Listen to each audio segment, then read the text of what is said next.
Good morning. Welcome back to the Countdown to Ironman Lake Placid video series. We are 23 weeks out from the race. Another week of training in the books. Hope it's going well for all of you. First, I just wanted to say a thank you to those of you out there who shared some positive feedback on some of these videos. It's actually given me some additional accountability in my own training, and it's really my hope that it can do the same for you. So thanks so much for the feedback. I really appreciate it. I'm going to try to keep these coming on a weekly basis. Training this week, if you remember from last video, I took a weekend off from training last weekend. I was skiing with my dad. Actually, it was his 70th birthday, so we spent last Saturday and Sunday in Vermont skiing. It was fantastic. It was a great mental break from swim, bike, run training. But man, I really shot my legs. I forget how specific endurance training is, and I think that it just automatically leads to kind of strength in other areas. But man, I was so sore coming back really Monday through Thursday of this week. But I was happy that I got the workouts in at the very least. I did have to change them up, though. I did have to kind of keep it at a recovery pace, especially for Monday, and my run on Wednesday was I was sore. But you know what? It's a good break. Probably overdid it a little bit, but hey, what are you going to do? It's February. That's okay. We're going to actually take next weekend skiing as well. And then, for Julia and I and the family, we'll start to really kind of hunker down into training beyond that. So that's just the way our February shakes out. And that's kind of how we typically do the build into Ironman Lake Placid. Okay, so without further ado, today I want to give some information about the descent from Cascade Lake to Keene. All right, welcome back. For this week's tip, what I wanted to do is just kind of get ahead of the conversation and talk about a big portion of this course. You'll see a lot of discussion about it, and that is the descent from Cascade Lake, shown right here on the map, down to Keene. What I've pulled up here is my Garmin course map from last year. As you can see, we start up here in Lake Placid, ride out of town. We have the Mount Hovenberg out and back. This is just going to mirror what you're going to see on the Lake Placid course page. Do a little more climbing, and then we start to make our way down to Keene. And this is a fairly significant descent. For some statistics, what you're talking about here around Cascade Lake, I think technically you could say the descent starts up here at the pass, but really this kind of rolls for a little while until you get past the lakes, and then you're going to start to make your way down to Keene. This is about a 5-mile descent, okay, broken up into two different sections, and kind of an upper steep section and then a lower steep and fast section, with a piece in the middle that's actually relatively flat. You can actually see here on my course map from last year, the red indicates areas that I was moving very fast. The orange here is where I slowed down, and then again picked up speed again towards the bottom of this hill. All in all, we're going to drop about 1,200 feet of elevation throughout the descent. And what I wanted to really get into here is the kind of the makeup of the hill itself, and the conversation is going to be around how scary is it, how should I be braking, et cetera, et cetera. Let me just first say, you can go on race day down this hill at whatever speed you are comfortable with. I've been lucky enough to be in this race 5 times before. I have done this hill in good conditions and not, used any brakes and just gone all the way straight through. And that's very fast. And there's some turning in there. It's a little bit white knuckle.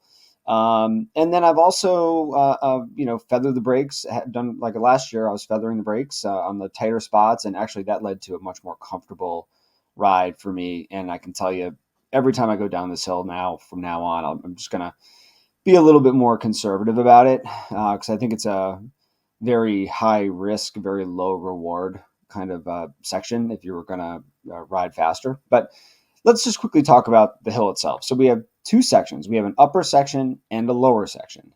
Although it doesn't really look like it from the map here, there are some tighter turns in the upper part and the lower part. What is unique and took me by surprise the first time I did this course was the tighter turns are actually at the bottom of the hill, as you can see on the map.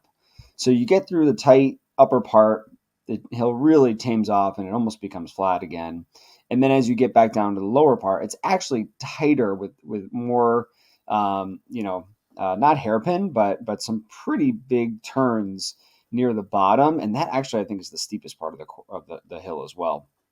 So don't let your guard down once you're halfway down. The business is still ahead of you here. Now, how the Ironman is going to have it set up on race day is we are going to have a lot of room. They actually give the athletes 2 full lanes of traffic on the descent. Okay. So think of it just like a highway, right? Your slower traffic stays to the right-hand side. Your faster traffic is going to stay in that left lane, far to the left. And that's the way we should all just organize ourselves, come race day. And if you're going to be, a little bit slower or a little bit more conservative in your approach towards the descent, hang a little bit to the right. If you are one of those people that's very comfortable, in a very fast situation, stay on the left-hand side. Okay. We got to be respectful of each other. And there is a reality here that this is a part of the course where things do shake up because some people have different comfort levels at speed than others. I'll tell you for myself, I'm going to be, a little bit more towards the middle. I definitely use my brakes and will this year again as certainly for the upper fast turny sections. And then again, during the steep and tight turns at the bottom, I'll certainly be feathering my brakes. That's where I've landed on this descent, but that's just me. That's my personal preference. You can do this as fast or as slow as you want. People will hit absolute personal high speeds on this hill if they want to. And again, it's just about up to you. But you have plenty of room to work with. There's really nothing to be scared of. There's a lot of room out there to make your way down the hill in a very safe way. Again, just go based on your confidence level with speed. I landed at kind of my decision of how I like to do the hill, which again is like somewhere in the middle. I still take a lot of speed through it, but I'm definitely using brakes through some of the tighter turns, just because this is a very fast part of the course. It's going to be the fastest part of your day, whether you ride this at a breakneck speed or if you are being more conservative like me. It's going to be the fastest part of your day, no doubt about it. But I see this as I see going down this hill, without braking as very kind of high risk, low reward. There's a lot of turns. There's a slower section in the middle.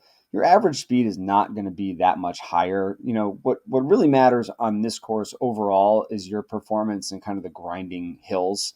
And to take, 5 miles of each loop and just go really fast is like, yeah, it's great. It might get you a couple minutes, but it's also pretty high risk, right? Because if you were to fall and you're going 40 plus miles an hour, your day's over and probably worse.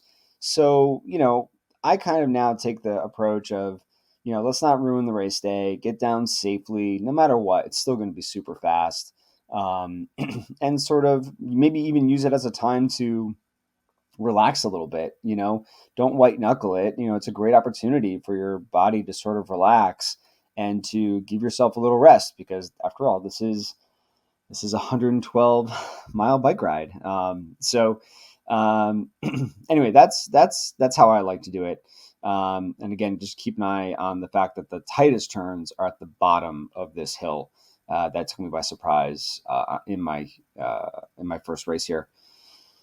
So, you'll see a lot of conversation about this ahead of time. That's fine. And what a lot of people do is I think they go into this race saying like, okay, I know how I'm going to do it. I'm going to, race down as fast as I can, or I'm going to be, conservative, or I'm going to do this, or I'm going to do that. Another reality, though, of this downhill is that you're basically coming off a mountain pass, and it can be very windy. Conditions can be variable. I've competed in this race the last 5 years that it's been held. I think it's been wet 3 of the 5 years. Okay, so there are variable conditions. So the reason I bring that up is don't get married to a plan. If you're comfortable, I'm sorry, just stick to your comfort level is the bottom line. Understand that you might encounter some wind, some rain, and again, just make that part of your smart decision making on race day. All right, that's the Keene descent. Keep an eye on the Facebook forums.